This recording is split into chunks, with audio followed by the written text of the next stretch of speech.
We've already seen that this makes a difference. So we have the data. I don't know what reasonable person would have any leg to stand on in saying that we shouldn't implement these policies. How many elected officials are in this for the good fight, and how many elected officials are in there for power's sake? Do we want Texas to remain an economic powerhouse? The answer to that question will determine whether we build more housing. Nicole was one of our first friends in Austin when we moved here in 2019, and I admire a number of things about her. She's extremely passionate, she's talented, she builds things with intention, and she builds community with intention, and she fights for causes that she sincerely believes in, and she does not give up.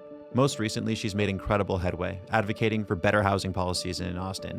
This is a problem that infects a lot of cities across America. And if people like Nicole weren't taking up the mantle and fighting these things, we would live in a lot worse cities than we do. So super grateful for her work on this issue, and also excited that she came by our studio. I hope you enjoy the conversation. Tim Urban, who... Yeah, he just moved here.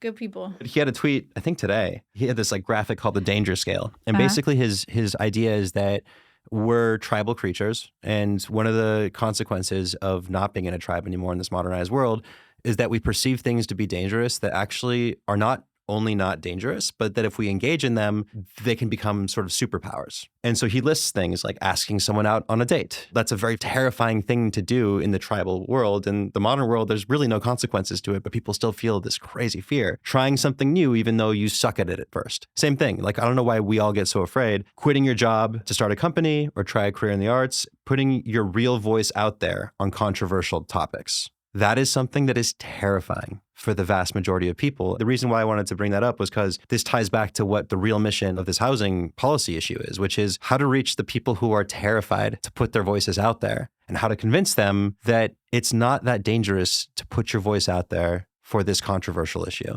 Your tribal brain is telling you there's danger, but you're okay. It's so true. And I think what you're pointing to is a collective illusion problem. There's this amazing book, I think it was by Todd, and he talks about how there's so many of us who believe that we're the weirdo who thinks that our view is really controversial and we're going to be ostracized by the group if we're wrong, and we feel shame before even speaking up. But what they notice is that when enough people speak up and articulate that view, and I'm talking 1 to 5%, it shifts things. That's all it takes. All it takes. And so the question is, are we going to lean in or lean out of some of these things that we think are controversial? But what do we know? It's actually 50 or 60% of the population who have agreed with us, but they're too scared to say something. And so these small, minor acts of courage add up and create a society that is more beneficial than what we're currently seeing. I was thinking, I think that there needs to be a debate between folks on the side of let's build more housing, let's accommodate more people, let's encourage business growth. And then the folks who have these baseless arguments that are based on a lot of myths and distortion of the facts. Yeah. Because what we have is two sides of people that aren't talking to each other. And I suspect that one side intentionally is not talking to the other side because their arguments are not based on facts. Can you steel man their side? Can you tell me what the best version of their argument is? Great question. I think there's two arguments. If we build more housing, it'll change the face of the neighborhood character. You take a look at what happened to Minneapolis. You take a look at what happened in places like Houston. Those cities are vibrant. There is no correlation between crime going up and building more homes per capita. And in fact, what they've found in areas that have more houses, you'll find per capita that it actually goes down. There's more vibrancy. There's more life. So their claims are the character of the neighborhoods will change. And by that, you're saying they mean crime will go up? What do they mean by that? I think that's one part of it. I think the other part is the prettiness of homes. So their aesthetic sensibilities. Their aesthetic sensibilities. My first response is, have you seen some of these townhomes? They're beautiful. And in fact, they're more beautiful than what I believe 90% of homes already look like. There's some ugly single-family homes. Oh, God. Yeah. I mean, in the neighborhoods that are the most NIMBY. And let me push back on this idea that townhomes aren't single-family homes. You have generally one family that's living in a home that just has a smaller lot size. The other steelman argument that I've heard is that this decreases property values. But this is the most misguided and actually to the opposite end. what we found was that when there was a study done on Minneapolis, which, by the way, was the same home policy, which allows 3 units by right on one property. When there was a study done of what the results were after that 2019 proposal, what they found was now, we're here at your house. So the front house is Mincha, the kids, and me, and then this is Ethan's house. Now a builder will look at this piece of property, and as long as it's the standard minimum lot size, they'll say, you know what? Instead of offering you this amount, we're going to offer you more, because now we know at the end of the day we could build 3 townhomes as long as this isn't in a homeowner association. And so what happens is that those townhomes are each less in median home price. So it reduced the median home price across Minneapolis. However, at the same time, you, as the landowner, the value of your house goes up. So the landowners that are out there, the person across your street stands to make more money from his property, even though it's now allowing more missing middle housing to arise for the middle class, for the workforce. I'll tell you a story about them. They don't care. And obviously, you're totally right. The people are working against themselves, because obviously property values will go up if these things pass. But our other neighbor, like right across the street from us, they're amazing. And they built a fence because their front yard was open. You could see through their window from our house. You could see through their windows. They didn't have privacy. They have kids. One day we saw the NIMBY neighbors go out there with massive yardsticks, and they were kind of measuring the fence. And the fence was out like a half a foot to a foot too far. And they made them take it down and rebuild it for thousands of dollars, and they threatened to report them to the city, to whomever they would. And I was just like, what is wrong with people? I don't think they're they may have convinced themselves they have ideological reasons for being NIMBY, whether it's environmentalist or character neighborhood or whatever. I think the people who are in charge of these movements are largely just wanting to have control, and they just want to exert their control. And I think that's what we're up against. If I was ever able to have a deep conversation with them like I am you, my question is, how could they channel their need for control into helping people in whatever area that inspires them? Maybe they should find Jesus. Or you know what we can do? We can sit them down with some MDMA and psilocybin, and then you can ask them that question, and then we can see where it goes. Because then maybe their hearts will open up, and they can actually. I'm just an expert at housing, unfortunately, but it's an interesting idea. You see the good in people, which is really great. I used to be more like that. Like, we can convince people through good, compassionate dialogue, and then you meet them, and you go to the neighborhood meetings, and you realize they're on a different planet, and it's maybe impossible to reach them. And it may be that we just have to do a better job reaching the people who are sort of apathetic, and the people who don't realize that the water's boiling and that their worlds are falling apart. We need to make sure they understand that. Yeah, and there's folks who even criticize the fact that I talk about these homeowner association outs, but I believe we got to meet in the middle here. And if they're clinging on to the certainty of what somebody down the street, whether that person has a townhome or a non-townhome, and that's so important to them, they have an ability to organize to get out of that. I feel like this is such a reasonable solution. This is not radical whatsoever. It's merely allowing homeowners to do what they want with their own property. And what we've noticed and what the data shows and what history shows from Minneapolis to Houston to Utah is that, in fact, more houses spring up for middle-class folks. It's not only young professionals who are struggling here. Over 72% of seniors don't have enough money for in-home care. And that's a problem. And simple solutions of adding an in-law suite to somebody's backyard is a viable solution. And that's why the AARP is pushing some of these proposals nationwide in such a big way. And I do agree with you on this issue vehemently. By the way, a lot of the people that supported me during the election are on completely the other side of this. So this is so interesting. This is going to piss off a lot of people that had my back. Man, I'm sorry. No, it's okay. The people who had my back in the election had my back because I focused on homelessness issues in the industrial complex that has been ruining cities across America, and also public safety. I think that there has been a huge detrimental fight against police. But the people who agree with those two issues also happen to be strongly NIMBY. And so my stance during the election was, it doesn't matter what I think and what the city thinks until the state laws change, because the state laws protect NIMBYism more than the city laws do. And until those shift, this is a non-issue, and people would just assume that I was NIMBY.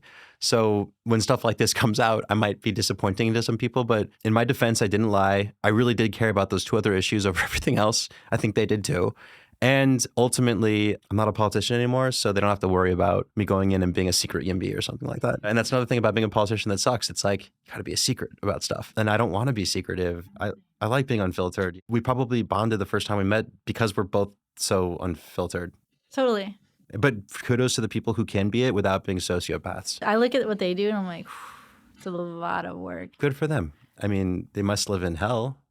I know. I think about that frequently. It's so funny because the housing NIMBY alliance versus the YIMBY alliance has some weird crossovers. What I found was that we built a broad coalition. And so what we had was actually folks from the far right, from the far left, from the moderate left, and the moderate right. But what I think is most important here is that, I mean, I'm pulling on policies that have been passed in Utah and policies that have been passed in Minneapolis. And I think it's easy, and we've seen this in the past 5-6 years, is people talk about YIMBYs, they talk about NIMBYs, they talk about, are you on this side? Are you for the UT Austin football team, or are you against them? And I think this is so far beyond that. The Utah governor really summarized this well when he said, do you want your kids to live with you or near you?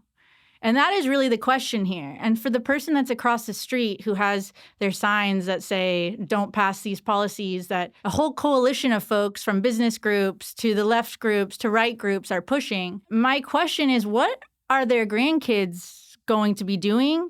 And what kind of jobs will their grandkids have if they're not able to afford right out of college a $500,000 home, which is right around where the median home price huddles for Greater Austin? I personally agree with your entire take, and I'm really grateful that you're doing the things you're doing, honestly. I think you have pushed the needle even though not everything that you wanted to pass passed. I think that we've gotten closer to getting to a place that's going to be a little saner and a little more open in the future. I do think that the NIMBY side, they think that they're activated by rational thinking and they think that they have reasons. But my real opinion that at the core of what actually drives them is they feel like they're losing control. It's a sense of control. It's not about the character of the neighborhood. They're not afraid of crime, really. And the reason I think this is because when I was running for city council, I'd show up at all the different neighborhood groups, and the neighborhood meetings were dominated by very, very loud NIMBY activists. And these people didn't just want to control the zoning laws. They wanted to control the leash laws and where the dogs were allowed to poop and where they weren't allowed to poop, and where you could walk with your kids on a sidewalk, where exactly the bike lanes could stop and end. Like these people just want control. It's not necessarily that NIMBYs are a super high percentage of the population, but in my experience, they just take massive control of these political organizations because most people can't be bothered to really want to take control of these things. So the people that do take control happen to be these people that are just in charge of everything, and they build coalitions, they send out these pamphlets, they influence people through voting guides, and they win. And they win over and over again because most people are too tired to fight. But thankfully, you're doing what you need to be doing and to actually push the needle forward. Yeah. And by the way, I would have agreed with your tone maybe a year and a half ago or a year ago. I think things have taken such a change in a different direction that I want to highlight that I really feel, I don't want to count our chickens before they hatch. A coalition of us got one significant bill passed. Hats off to Cody Harris, who's a representative, really talented, really great policy wonk, but also knows how to get good legislation passed. Basically move the needle so that if the city takes longer than 45 days to get a response back, then basically the homeowner or developer can go to a third party or an engineer and work with them to get their site plan review in the right order. Why does this matter? And how does this affect the housing supply and demand issue? Well, let me throw a few stats at you. There's a study that showed that in overly regulated areas or cities versus moderately regulated areas, there is 45% less supply that gets off of the ground. So that's almost half of the building projects. Ultimately, the business owners or the builders just throw up their hands and say, you know what, screw this. I'm going to go build in Houston. I'm going to go build in Minneapolis where I don't have to deal with these runarounds. Well, how does this fit in with what's going on in the city of Austin? Typically, it takes 1 to 2 years for the site plan review to get passed.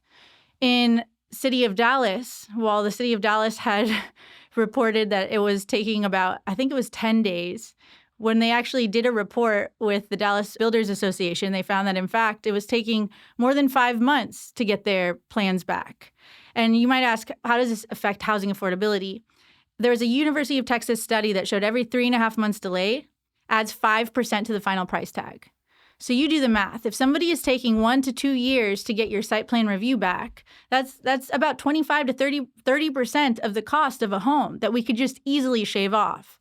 So we're excited to see, what's going to be happening there. That's going to shave a significant amount off. But what really shocked me and surprised me was we had some really prominent and talented folks who took up some ordinances that was a coalition of groups like mine, coalition of groups, business organizations, architects, folks from all the way from Appleseed to Texas Public Policy Foundation. I mean, it was a broad and diverse coalition of folks that were helping us.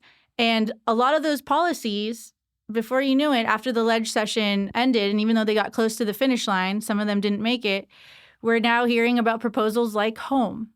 And home allows 3 units on 1 unit by right. We've already seen that this makes a difference. We've already seen this be implemented in Minneapolis, and we saw another version of this in Houston. So we have the data. I don't know what reasonable person would have any leg to stand on in saying that we shouldn't implement these policies. You're an expert in this field. You were kind of saying that there's a broader coalition and the tent's gotten bigger. The fact that you just named hardcore conservative groups and also left-wing groups is something that's unique, I think, to you. I don't really know anyone else who has been able to successfully build bridges to both types of groups for policy initiative. You've already endeared yourself to all sides in your camp. I super appreciate that. This issue is so far past partisanship.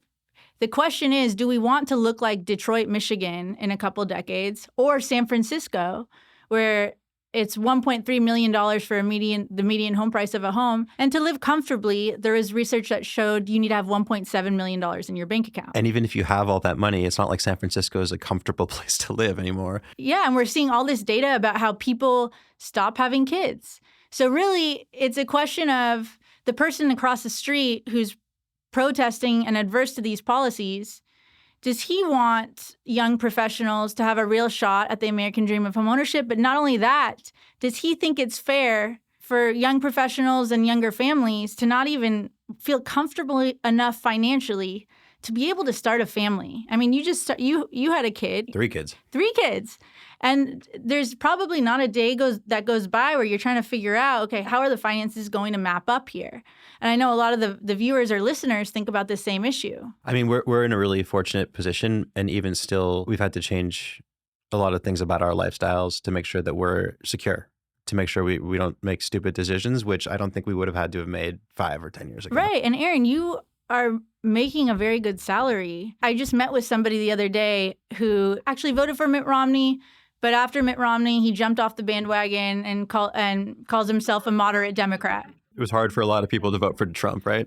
So he kind of shifted from moderate right to moderate left, but he's somewhere in between. And despite him being a management consultant, despite making a 6-figure salary, he qualifies for affordable housing subsidies, which is insane. How can we have somebody who is making 6 figures, who is a management consultant, who qualifies for affordable housing? This is a middle class.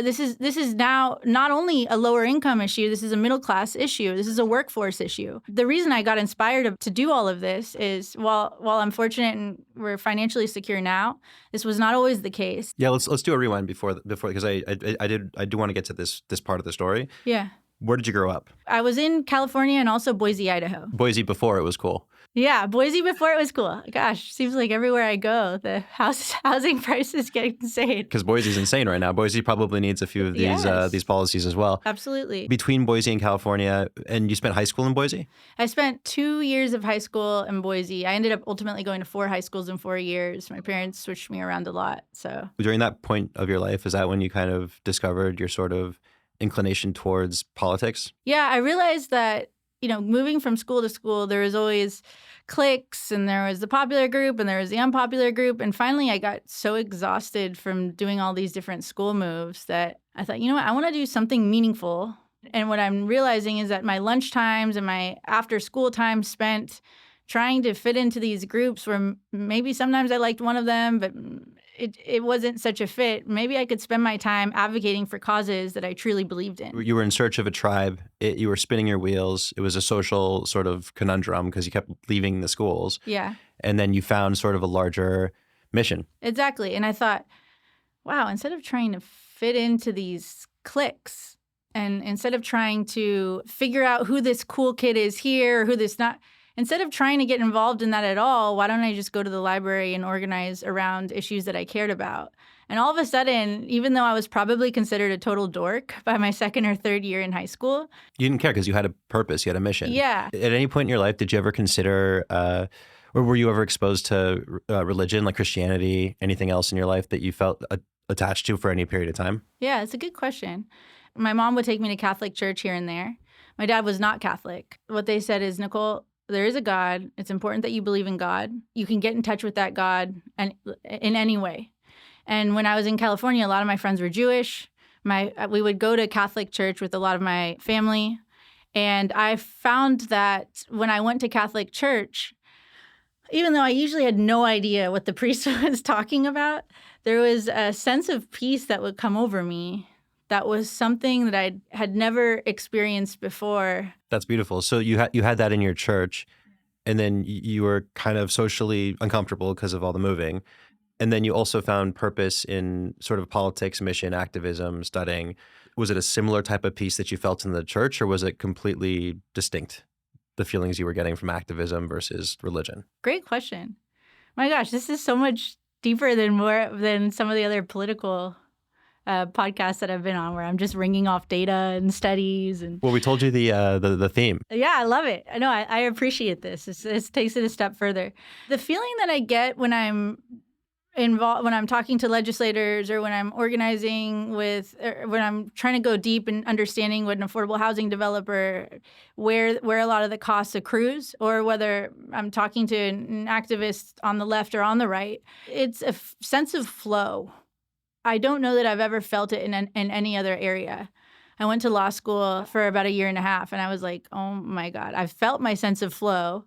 While I did get a scholarship there, I was still accruing some debt, and I thought, why am I paying to do something that feels miserable when I've already done something that feels amazing and time stops? That flow can also be, I've realized that excitement and stress is for me part of the same coin, and I can choose to access that flow. When I'm stressed, I realize the other side of that is excitement. And so the question is, what am I tapping into? And what I realized is time and time again, when I've tried to stop getting involved in policy conversations, I just get gravitated back towards it, whether it's unconscious or conscious, and the things that I believe. It's hard for me not to do it. And I feel like life just keeps smacking me back and saying, this is what you're supposed to do. So here I am. I also think it's like a very lucky thing to be exposed to what your flow could be. Yes. At a younger age, because at least you have a compass sort of directing you back to that thing. And a lot of people lack that sort of connection to where they naturally have that sort of rhythm. It's hard to explain what flow is to people who haven't experienced it, but when you experience it, there's nothing like it in the world, and you really want to find your way back to whatever that is. Yeah. It makes me curious. Where have you felt flow? The first time was like doing a baseline drill in tennis, just figuring out, because I played tennis at a pretty interesting. I didn't know that. high level. And then the two times my senior year of high school, other than tennis, I ever felt flow. We read a play called Angels in America by Tony Kushner. We were seniors in high school. We had a really cool English teacher, and I took the play to the teacher and said, I want to produce. I was in theater as well. I want to produce this with my friends. And I played the Roy Cohn character. We produced it. We did the whole play, which was insane for high school to do a play like that. I don't know if you're familiar with the content, but it's not high school, type content. Yeah. And I remember there was a scene where I sort of felt like I blacked out when I was doing it. And I remember while I was in the scene, I wasn't even, because I had practiced it so much, I wasn't even focusing on the words, but I felt like I could make the audience gasp or laugh, just like in those kinds of moments. And that was like definitely a version of flow. I'm also, I like singing and I play music. And one of the first songs I ever learned to cover was Hallelujah by the Jeff Buckley version. Such a great song. Oh my gosh. Talk about universal. Yeah. Yeah. And so there was a talent show my senior year of high school, and people kind of knew I played guitar because I used to write joke songs and kind of, fuck around on campus. But I never really performed in front of people. And I did Hallelujah. And I remember there was that I felt like I was in a flow during the performance. And there was like a 3-second gap after I finished the song. And then the school that, knew me well, but didn't know this part of me, like erupted into applause. And I remember feeling like I had, so those two performance moments. And then when I played I played tennis this morning, actually, for the first time in a few weeks, and I was horrible and I had no flow. And this guy that beat me should not have beaten me, and I'm going to crush him next time. I'm going to tell him, whoever this is. Yeah. I told him, or I was like texting him not to tell anyone that he beat me. But yeah, so those types of flow are interesting. I've always tried to figure out what they meant and how to direct my professional life towards them without sacrificing too much of my personal life. I think it can get toxic, and I think that's the same with politics, right? Like if you end up going too far into politics, even if it is your flow, it can get toxic, hairy, ugly. You can destroy relationships. You can harm interpersonal relationships become increasingly difficult. And we can talk more about that too when we talk about the legislation you just went through, because I have so many questions about that. But yeah, so like that'd be my personal example of like flow from a young age. Yeah, I love that. Yeah. And there's something that you highlight. First, agree on politics getting toxic. I think that's where I draw the line. I admire folks like you who run for office.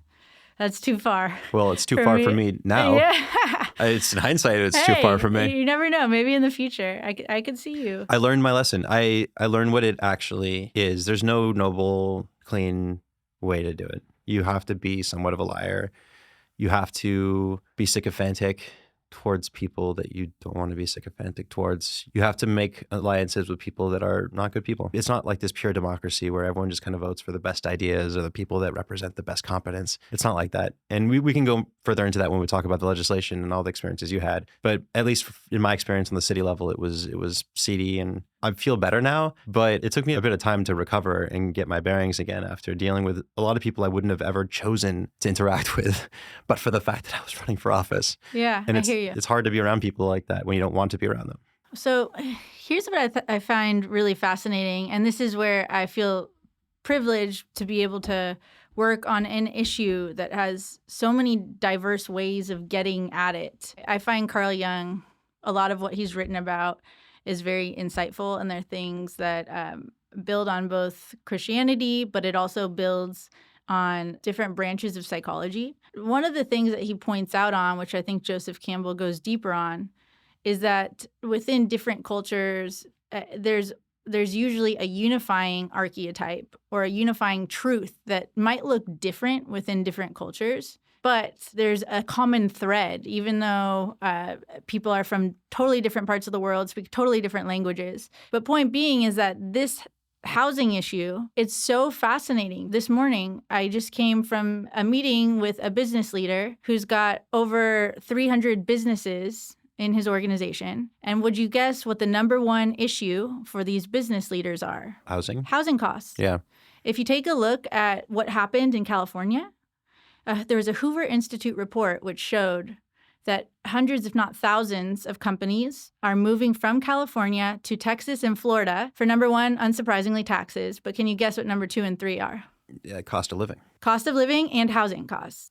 For example, in Lubbock, it's about $49,000 for a software developer median. And one of the reasons is that software developer can live a good life without paying an exorbitant amount on housing.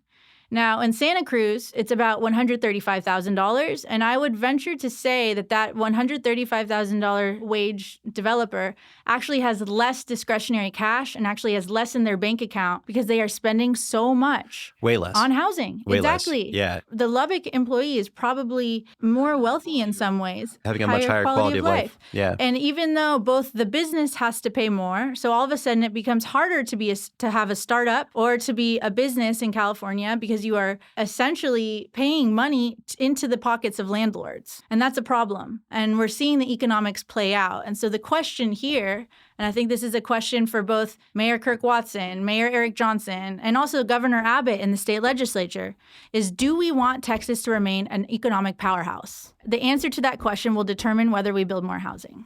I 100% agree with that sentiment. I mean, with regard to all of politics, I think that this issue that we're running into with housing, which is NIMBY versus YIMBY, is all of politics. And I think that NIMBYs dominate most of politics. And I think it takes really, really sadly, I've come to the conclusion recently that it takes the world burning for most people to understand that things need to change. And so it took till San Francisco was basically unlivable and post-apocalyptic for people to realize that maybe it's okay to prosecute crimes. It took that long for them to figure that out. Once the world is burning, is it too late to reverse? It's a really tough issue because people can't feel like the world is burning when life feels pretty good in Austin and their lives are okay in Lubbock. And if you try to introduce these policies too early, people will think, well, this doesn't make sense. I don't want the character of my neighborhood to change. Aaron, I agree with you. A part of me wants to agree with you, and I'm like, yes, he's giving voice to one sentiment that I have. But then I always like to scan for what is the other, what is the opponent, whether it's the opponent across the street who has this sign. Yeah, let's steelman them, yeah. I always like to have that back and forth in my head. And Houston did it right. Houston was a city who got this right. It's the 4th most populous city in the entire nation. It's right in our backyard here in Texas. And what they did, they were ahead of the game on this. And in the early 2000s, they reduced their lot size from 5,000 square foot to 1,400 square foot. And what do you know? Even though Los Angeles is insanely expensive, you've got multiple companies that are moving away from Los Angeles. Even though New York City is insanely expensive, Houston, despite being number 4th most populous in the entire nation, it's got a median home price that is below the national median home price. I mean, if that's not data enough, I don't know what is. Houston has figured out a way to continuously add more jobs, more businesses, while also scaling up housing. So the people who are arguing against the character change in their neighborhoods, they look at Houston and they think, well, that's not the character of a city that I want to live in, right? They see the massive freeways, they see the crazy traffic. They go down the street where there are children playing, and then there's a random bar or like even a strip club in a neighborhood because the zoning laws are so lax. And I know that's not what you're arguing for, but that's basically, for them, it's like a slippery slope argument. So Minneapolis did this, and I would also direct their attention to look at how Minneapolis has scaled. Townhomes can be more beautiful than most of the homes that I've seen. And I would challenge that a townhome is not a single family home. That is in my book, that's insanely wrong. The people that I know that have lived in townhomes are families. Yeah. But I also want to point out the reason that these policies have historically gotten passed in other cities, and there's been data on this from Salim Firth and Nolan Gray on this, was because they allowed homeowner association outs and deed restriction outs. If you care so much about your neighborhood character or the look of your own house, then do it within your own respective neighborhood. But for you to say, I want a whole country club to be made out of city of Austin, and if you can't afford a $500,000 house, then screw you. That's something that I just think is not okay. Right. And I think that we've got multiple business leaders. We've got folks from the left and the right, and even a lot of senior citizens struggle to stay in Austin. We took some of our language for the state legislation straight from AARP's website because they recognize how important it is for a senior citizen to move into their backyard while another family moves up front, and they're able to easily manage those finances. The homeowner association outs is something that I don't hear the other side talk about enough. And I think if they're very married to having huge lots within their neighborhood, there's simple steps that you could take within your neighborhood to get out of that. To protect that. Yeah, Tokyo does that really well, actually, right? Like in Japan, they have various neighborhoods that have covenants within the specific neighborhoods. Yeah. The characters of whatever neighborhoods they're in are protected. Exactly. And Tokyo seems like an eccentric, erratic city, but it's actually quite beautiful. And when you're in a neighborhood, you feel like you're in that neighborhood. And they've found that costs are half the cost of New York City, even though Tokyo's double the population. I didn't know that. Yeah. So they've found a way to scale in a way that's workable for all generations. But I want to put something else. You've got a nice green shirt on, Aaron. Great. Oh, thank you. It looks great. And actually looking at it, I like the color. It makes me feel good when I focus on it. Imagine if I go around and mandate that everybody in the city of Austin needs to wear cool-looking green hoodies like Aaron here. That's a problem. And whether you're a Democrat or Republican or purple or whatever you are, that is thoroughly un-American, and that's thoroughly not Texan. I agree. It's certainly anti-freedom. Exactly. So for somebody to say, it's my property right to determine what somebody down the street does with or without their property and adjust their lot size, go buy that lot and do it yourself or fundraise or create a homeowner association. Can we take this exact principle and then extract that to every other issue?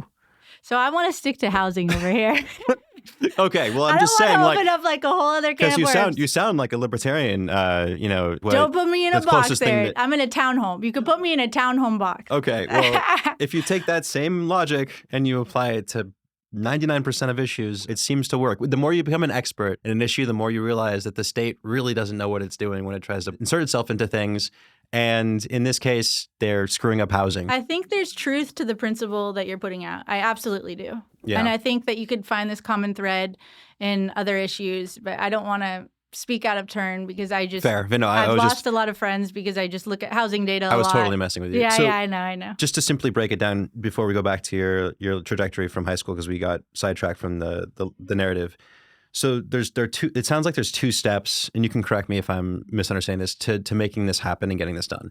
The first step is the state level legislation, and then the second step is the city politics. Well, that's what actually surprised me. And as much as I would like to say, oh, I knew exactly what we were doing, I was hoping that the cities wouldn't come and try to kill our legislation. And I was pleasantly surprised to see something different, where I think the cities saw how close we got to some of the other bills and how we actually got, with our coalition, we got one of these bills through. And they thought, we need to get ahead of this. This is a problem. Let's do it ourselves so that the state doesn't do it for us. And you know what? I don't care who does it. I don't care whether it's a purple human being doing it or a purple body doing it. It just needs to get done. Well, that goes back to what I was saying earlier, is that it does matter who does it, not because it matters who does it, but you need someone who can be endearing to all sides. If you throw in Donald Trump and have him try to do this, the people who have Trump derangement syndrome, even if they agree with him, will disagree with him. Mm-hmm. You need to have someone like yourself, and you need to be the person, or someone like you at least, that can be endearing to all sides. Otherwise, these things will not work. I appreciate what you're saying, and it means a lot. I know that there's folks, because I work with all stripes and colors, have been hesitant to meet with me, if not meet with me at all. How did they respond? What would they say? What was the rejection? This should be a local issue. We shouldn't be going to the state. By the way, the fact that, the city of Austin or the city of Dallas is a blue city and you worked with Republicans, you are no ally of mine. Because everyone's so tribal. Yeah. It's either you're in this camp or you're in this camp, so we don't want to talk to you because you talk to both camps.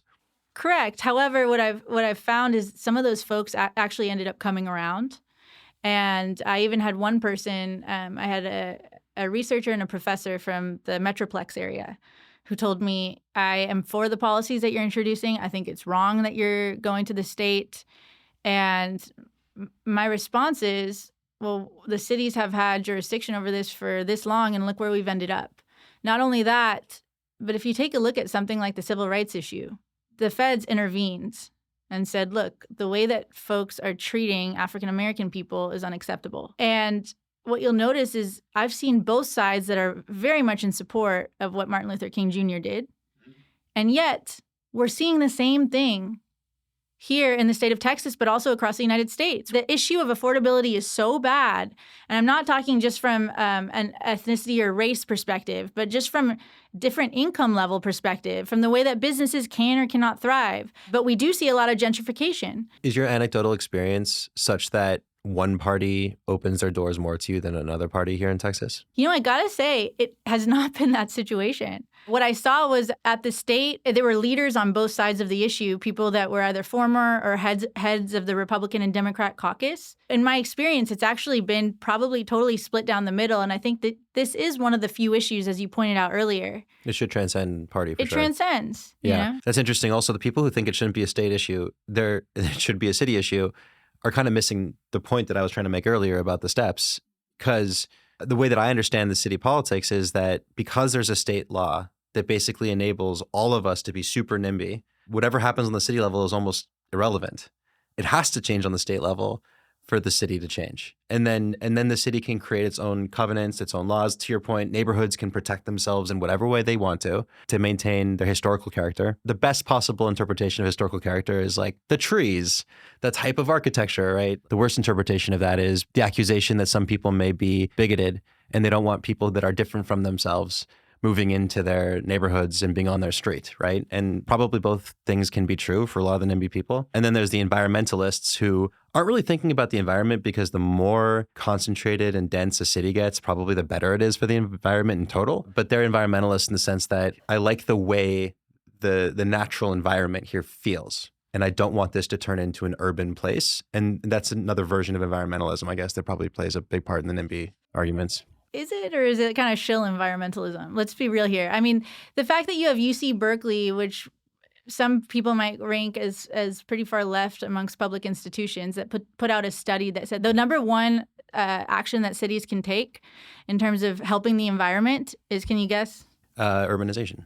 Exactly. Infill building. Because then people aren't driving an hour and a half back and forth. But then this is one of these situations that just from the business leader that I was talking to a couple hours ago, he had businesses within his organization that said, look, I cannot recruit employees if they're having to drive 75 minutes to and from work.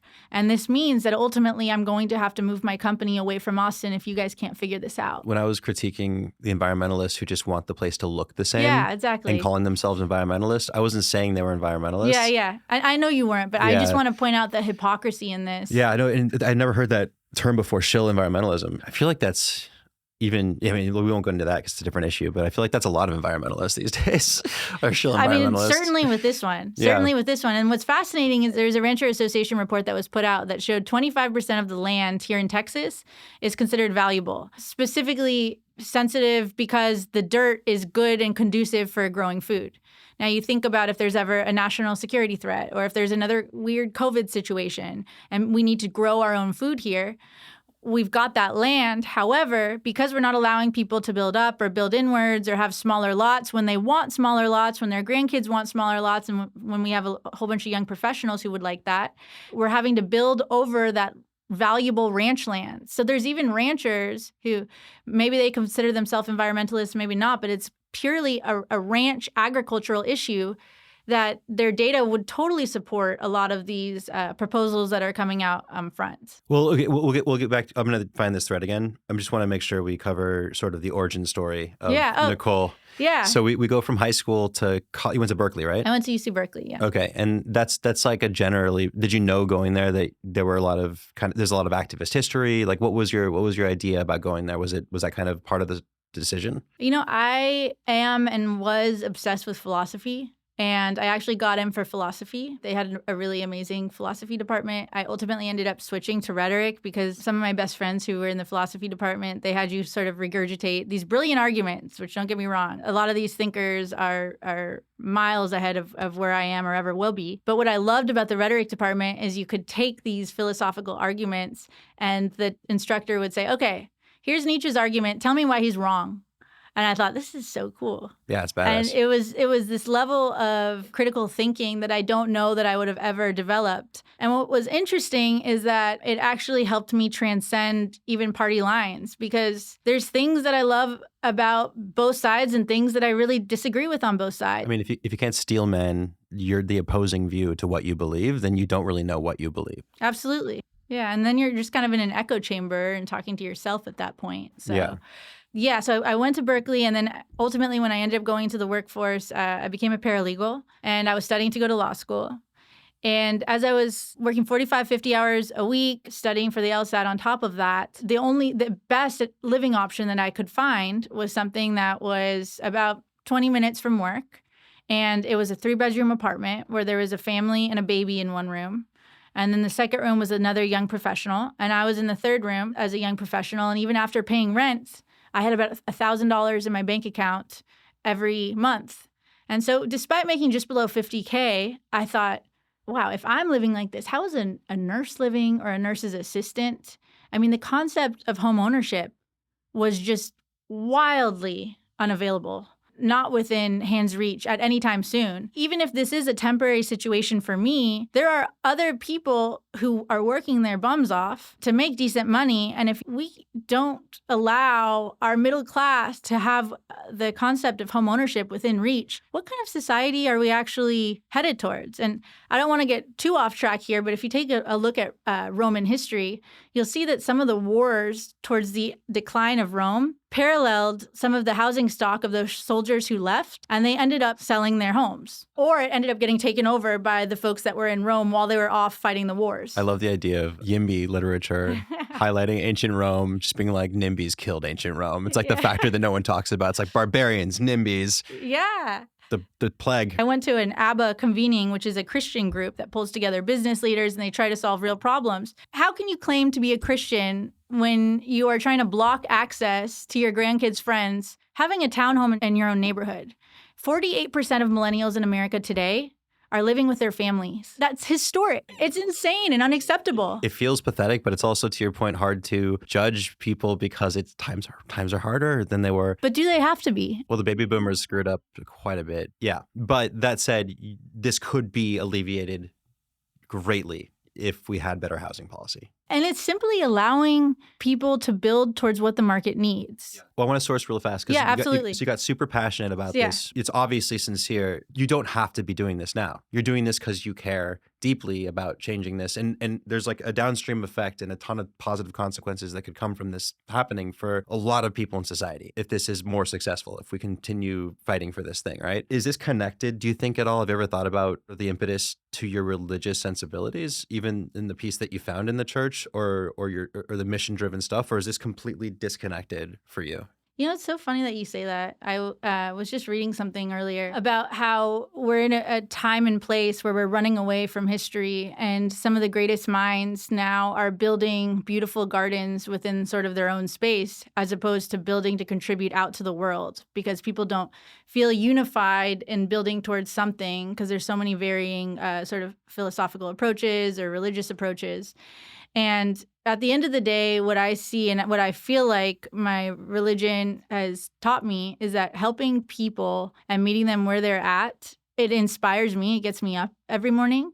And giving back, I think, is really where you find true happiness and meaning in the world. Yeah. And I've beautiful. seen enough folks, especially being in San Francisco, who make $1 gazillion off their startup. They have a yacht and they have the cute girls, but there's a deep sense of meaninglessness. I believe helping people and giving back really does help with happiness. My way of thinking is usually people who are doing things in a big way are usually saving a previous version of themselves or a family member that they've had, either previous or current. And what I saw was that even though we're fortunate now and I don't struggle with housing costs, I was struggling back then. And I know that that issue is real, and the data is showing that it's only going to get worse from here. And whether people out there who are watching or listening have a grandkid or employees who are struggling, this issue is everywhere. It's pervasive. And the answer is so simple. But I want to go back to, you were talking about what happened next. And This is where I've also feel like you're pulling out all the philosophical stops here. That's cool. I think with the biggest problems lies the biggest opportunity for solutions and ultimately an opportunity for flow within people. And so I think it's easy to look at the world and become depressed and turn inwards and think we are screwed. There's this Israeli-Palestinian conflict going on. There's the existential threat with AI. There's nuclear war that feels like we're always on the brink of. But at the end of the day, if you look at these issues and you know that there's so much human suffering that's at risk, there's an opportunity for us each to contribute in our own way. Whether it's setting up a website for a nonprofit that's ultimately going to facilitate in peacemaking efforts, or whether it's helping with research on AI on how to prevent a bad actor from co-opting it. I'm just throwing out multiple solutions, and I'm wildly uninformed on these issues, not nearly an expert. No, but the theme makes total sense to me. I think that I'm still a little jaded from my personal experience in politics, but I'm not jaded enough not to think that you're right, that a purpose-driven life, regardless of where that purpose comes from, is the most fulfilling. In your case, you're directing it towards a positive mission that, again, transcends party. So it must be positive because it's really, really amazing for people across the board and for society across the board. In a lot of cases, people misdirect that. But money does not solve purpose. And these walled gardens that people are building are more ubiquitous than ever. And it is sad. It is sad. What can people do in Austin? Average Austinite that agrees with you, may or may not be able to donate money, but what can they do with their time to contribute to this mission that you're on right now? So I think it really depends on where their skill sets lie. I don't know when this is going to be aired, but there's an opportunity to testify to basically make it so it's okay to put 3 units on one lot. We've got a lot of information on our website, Texans for reasonable solutions.org. There's some people that I call supply and demand deniers, which is so wild because Americans believe in supply and demand in almost every other realm and product. But when it comes to housing, somehow their common sense understanding of supply and demand goes out the window. But there's so much data to show if we're able to put 3 units on that one lot, what that means is that the price does go down, or it's not going to increase as rapidly. And we saw, I mean, I could go over studies here, but I want to stay high, philosophical. You're like almost like Ayn Rand now, I'm just looking at housing data here. I'm sorry. I keep on expanding it. I'm just looking at housing data. But I think it is important to understand here that we had the chair of the Republican caucus that was introducing our legislation, and yet AOC supports some of these policies. I wouldn't say all of them, but we've got this wide spectrum. Wider than people realize. Yeah, I mean, and as you said, the issue is so bad. Whether you're a Christian priest or whether you are a business leader or whether you're the head of either party, it is not popular to oppose these things. I mean, I'll explain to you why I'm so jaded. So during the time that I was running for city council, Roe v. Wade was overturned. The Democratic operatives that I was in touch with, they were over the moon. They were so happy. They knew they were going to be able to raise money on it, turn this into a political issue, turn this into political capital. All the Republicans that were supposedly pro-life were horrified and upset because they knew this would impact their ability to win elections. That is politics in a nutshell. In what way? The people that are operating, for the most part, in the political realm, they're always thinking about how to win for their tribe and not actually sincere in trying to get what they believe is right done. So in the case of Roe v. Wade, Republicans were sad when it was overturned because it would hurt their tribal chances, and Democrats were over the moon, even though it should have been the other way around. Yeah, it's interesting because I ask myself this question a lot. How many elected officials are in this for the good fight, and how many elected officials are in there for power's sake? And I asked this to somebody who is a paid lobbyist, because I thought, well, these guys are constantly asking these folks to introduce this bill or introduce that bill, and they're part of this sort of a machine that exists. And the percentage breakdown that this person just eyeballed and gave me was about 30% of these people are in it for the right reason and 70% of them are not.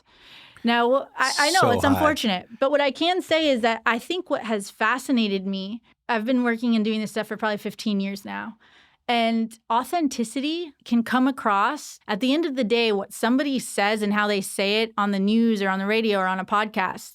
You can feel the authenticity there. And I think you see presidents win and lose for this basic fact. There's an old Jewish proverb that says, words that come from the heart cut through the heart. And I am optimistic. So even though I'm cynical generally about politics, I am optimistic about certain issues. I think what you are most passionate about is one of those issues. The problem is that the second you tell someone, oh, AOC also supports this, if they happen to be conservative in supporting you, they're going to start second guessing themselves. Yeah, but at the same time, we've got the head of the Republican caucus who introduced a lot of this legislation, and now Americans for Prosperity is involved. And then maybe a left-wing person will be like, wait, Abbott's for this? I hate Abbott, and then they'll close their minds. And it's like, fuck, like, how do we reach these people without them tapping into, like, can we get them more into sports? Like, can we get them to root for more sports teams? And then maybe that'll scratch that itch in their heads that makes, like, how do we get them to just turn it down a little bit, right? So we can actually reach them before it's too late. A really interesting philosopher named Roland Barthes kind of drew this illustration of how sports teams, but he specifically talks about boxing, how that helps some folks get out their internal rage with the system. By watching boxing? By watching boxing and vicariously getting their rage out through seeing who wins or who loses. But I don't know, you might be onto something. It sounds like an echo of his philosophy, but I do think that there is a reason to have hope because we have made traction. And I was pleasantly surprised to see us push legislation that some of them got through, some of them got close to getting through in a red state legislature. And yet you've got blue cities that are taking on these same challenges and the same types of proposals. And so I think that is reason to give hope. You see leaders on both sides that see that the problem is so bad that we don't have room for bickering or partisanship. And it's become truly personal. I want to give a story here. I was sending my sons to a preschool, a Montessori preschool. And at that preschool, one of their favorite teachers, Miss Brianna, single mom in her mid-20s, has her 4-year degree, works hard and had great lessons. My older son, who you know, is not the easiest to get along with people, and he loved her. And yet she would have to drive 45 minutes to 1 hour every day, lived in an RV in Cedar Park, hardworking teacher. And we're not even talking about, okay, maybe somebody is able to access the American dream of homeownership. We're talking about somebody who doesn't even have access with her son. And she qualifies for a mortgage. She makes enough money for a mortgage, but even with that, she doesn't have enough to make it within Austin. Yeah, it's bullshit. And so she's living in an RV. I mean, that is unacceptable. And that is so un-American. And that's why I can't help but believe the person across the street with a sign in your yard, it is okay to like large lots, but to try to mandate that for an entire city, do that on your own property or do that on your street and get your neighbors to agree. But to put that on an entire nation or an entire city or state is one of the most un-American and un-Texan things I could possibly think of. We're doing grassroots events across Texas. And I've had people show up that were the heads of anti-housing coalitions show up to my events and tell me that they'd like to talk to me and tell me that their kids actually are struggling to afford housing in Allendale. And yet they're spearheading this entire effort. And I'm thinking, is this cognitive dissonance? Are you connecting the two here? I mean, that happens a lot in politics. People often work against their own self-interest. When I was running for city council, I tried to set up debates. People never wanted, because I'm not an expert in housing, but I had to go speak about housing. I'm not an expert in homelessness, although I became more of an expert than most people who work in the homeless industry here. But no one would want to come and debate, even if I moderated, even if I was not really a participant in the debate. I just wanted to get people who were smart about issues talking. No one was interested. That's also probably something that jaded me, because I was like, how could no one even wants to talk about these things? Like, I'm putting myself out there. I'm trying to do my part in trying to make the city a little healthier than it is. And I put myself in very uncomfortable positions, and people who are experts and passionate about the issue won't show up. You know, I think you're onto something, and this is what I continuously have found, is that sticking your head out and trying to change something, trying to disrupt the status quo is uncomfortable for some folks, but I think we're finally to a point where when 47% of millennials are living with their family because they can't afford a home, it is more uncomfortable to exist in the status quo. The water's finally boiling. Yes. Enough for people to respond. And the question is, how do we be more proactive about this? And this is something that I think we as Americans and we as Texans need to look deep within ourselves and say, are we going to try to get in front of problems at the point where the problems are in front of us? Or are we going to try to get a grapple of these things in advance? And I think Austin is a case in point. Having moved here 5 years ago, almost 5 years ago, we've seen this. I know you're from California too. We have seen what happens to California when you don't get ahead of these problems fast enough. Also, it's so funny that people here, because you and I are technically not ideologically always on the same page, but we're on the same page when it comes to 99% of city issues because we experience the failures there and we don't want them to happen here. It's funny how people don't believe us. Yeah. It's like, oh, that was like California. It's like, no. This is what happened. This happened. And we saw it, and we're coming from your future, basically, to tell you that things aren't going well here right now and things need to change or this will happen here too. And they're like, you're freaking out for no reason. Yes. We're like, no, we just went through it. You should believe us. It feels like we're refugees and that no one's believing that we're refugees. It's like California weather, way better than Texas. A lot of things that are inherently amazing about California, trump Texas. The ocean, the mountains. If you grew up there like we did, it's very hard to leave California, but we did. And we did for a reason. And now we're here and it's like, believe us, please. Yes. Just please believe us. We see the writing on the wall, and I think it's important to remember there's something uniquely great about being Texan. And as I've learned more of what it means to be Texan and having my 2 kids grow up here, as you have, 3 kids now, so exciting. Yeah. 3 seems like a lot, but It is. It's a lot. It's a lot. But I've grown to love being a Texan, and I think my husband and I and our family are excited to embrace what that means. That is all going to be compromised with the same issues that Californian politicians posed there, we have a real chance to get out in front of it. And I think there's something uniquely Texan about allowing the market to accommodate middle-class housing. And also with that middle-class housing and also with the housing that ends up sprouting up for the lower income, it solves issues. This is something significant that I think we're on the same page about. And I think you're exactly onto something that we've seen this firsthand. And I just hope we can keep our competitive advantage here in Texas. There was a company called Placer, and it had gone into contract with going around the suburbs of Dallas. It had about upwards of $20 million invested, and they pulled out and they moved to Mississippi, right over the borderline. And can you guess why the spokesperson said that they moved? Housing costs. No, of course. Because employees were hard to retain when the Metroplex was so expensive. Right.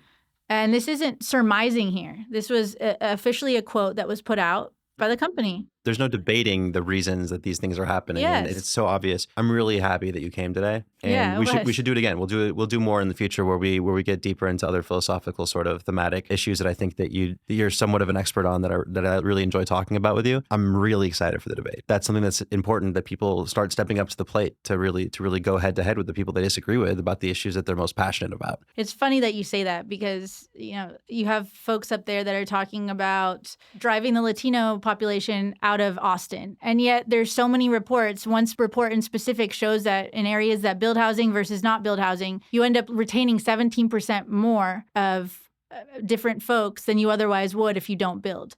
I mean, this isn't rocket science. This is just basic economics 101, which I never thought that Americans would be so resistant to, but somehow they are. The funny thing about Austin is there's some people really believe that Austin's a diverse place. It's not. It's a lot like Portland, in my opinion. I coming from Los Angeles, which is far more diverse. Like, I'm half Mexican, half Jewish. There aren't a ton of Mexicans here, and I don't think that that's inherently like a horrible thing. I just think it is what it is. For people who think that there's actually Mexicans here who haven't been to San Antonio, just drive to San Antonio. That's a very Latino city. I've got some bad news. I know we're winding down here, but I just saw a report from Zillow that 55% of the looks at Zillow homes in San Antonio are, guess where they're from? Here? Austin. Oh, no. So our Austin issue is no longer going to be an Austin issue. It is going to be a San Antonio issue, and it already is becoming a San Antonio issue. So you're saying San Antonio is being gentrified? San Antonio is struggling from our bad land use policies. I guess it's close enough for that to be a thing. It's like driving from Beverly Hills to Redondo Beach, right? It's the same distance. And this is, by the way, this is another... I'm willing to work with whomever, wherever, whether it's Mars. I don't know that they quite need workforce housing yet. You'll be the first to know. Yeah. So whether it's Mars or whether it's San Antonio or whether it's at the state level, but this is why some folks think, oh, it's just an Austin issue. Just like the California issue, we thought it was just the California issue maybe a decade ago, or some folks did. And it has become so clear that when one person's housing issue, when they're not building enough houses, all of a sudden families and people start moving to another area. So this is an American, if not international issue, because I know England is struggling with the same thing, and there's other countries that struggle with the same thing. That's 100% true. There's always second, third, fourth order consequences that people don't think about. I mean, if the most obvious example of bad policy impacting other nations is Mexico. It's just a terribly run, incompetent, corrupt society.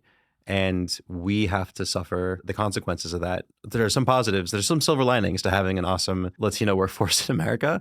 There's also some security risks and concerns that we're currently dealing with as a result of their policies. The question is, how do we get a governance where the middle class can thrive and businesses and economies can get built so people feel comfortable enough to have kids and put food on the table for their families? That opportunity is within reach. I think this is great that you're doing all this. It feels like your personality, and I think you can affect a lot of change by exposing people to different viewpoints. So. And maybe it can be much better maybe than my city council run. Seriously, I do think it can, especially with your production background and your personality and your ability to get to the bottom of things. I've never had somebody ask me questions in those realms, so it was fun to answer, but it was also unique. Thank you. Yeah.